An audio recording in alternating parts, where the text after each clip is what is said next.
কাঁচা আলু দিয়ে ইলিশ মাছ দিয়ে রান্না করবো। বসা দিলাম, দিয়ে দিলাম তেল, এখন দিয়ে দিলাম পেঁয়াজ,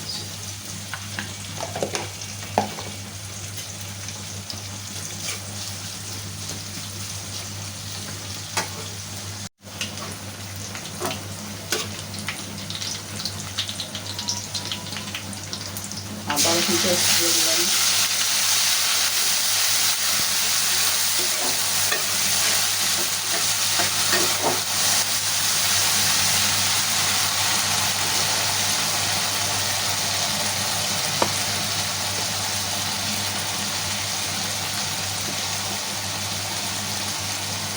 হলুদের গুঁড়া,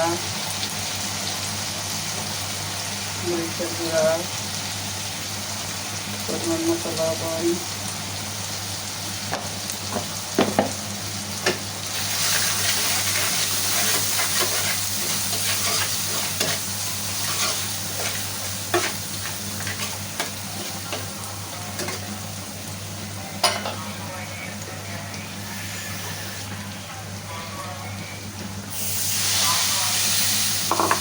একটু পানি দিয়ে মশলাটা ভালো করে কষায় নিলাম।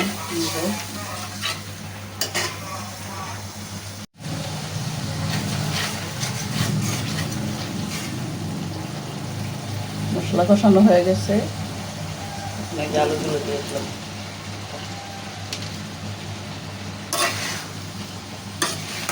আলুগুলো গুঁড়ো গুঁড়ো হয়ে গেছে, মানে এই আলু গাছে যখন লাগায় 2-3 বছর পর নাকি এগুলো মাটি থেকে বড় বড় আলু পাওয়া যায়। আমরা 1 বছর হয়েছে কি হয়নি, সেই জন্য আলুগুলো মনে কড়া, কচি বেশি, কাটতে গেলে কচকচ করে ভেঙে যায়, তাই গুঁড়া গুঁড়ো হয়ে গেছে।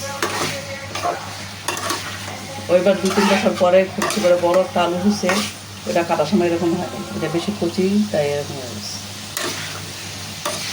ভেঙে ভেঙে গুঁড়ো গুঁড়ো হয়ে গেছে।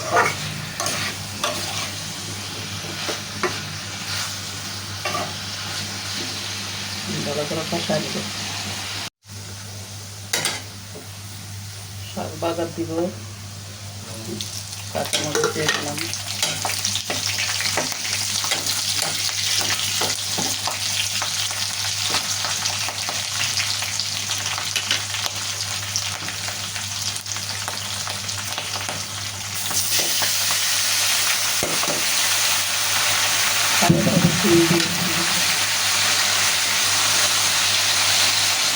কুমড়া শাক একটু ধারদার, লাল শাক কুমড়া শাক না দিলে ভালো হয়, নরম হয়।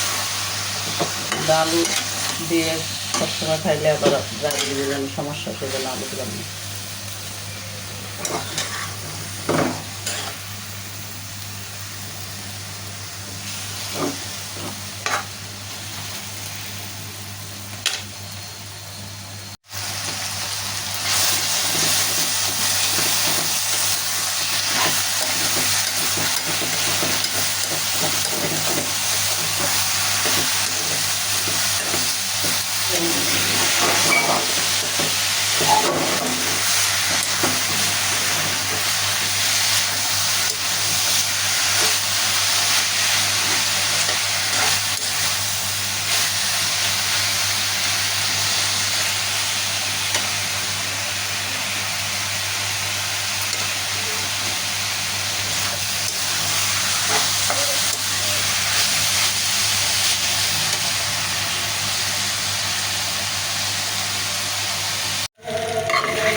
দিয়ে দেবো গরম পানি,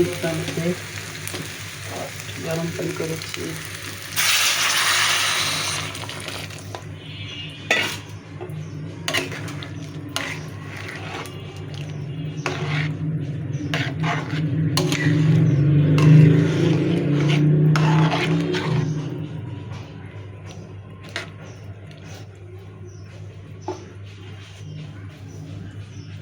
এর মধ্যে মাছও দিয়ে দিই একসাথে।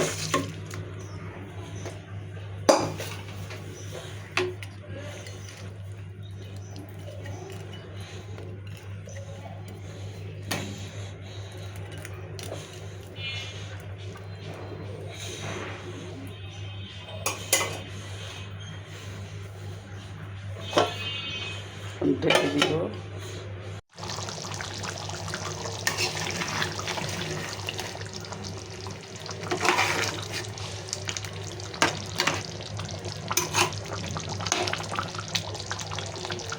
গাছানো তো ঝোলগুলো গাঢ়া গাঢ়া হয়ে গেছে, একটু ঝোল না রাখলে আবার বেশি শক্ত হয়ে যাবে ঠান্ডা হলে।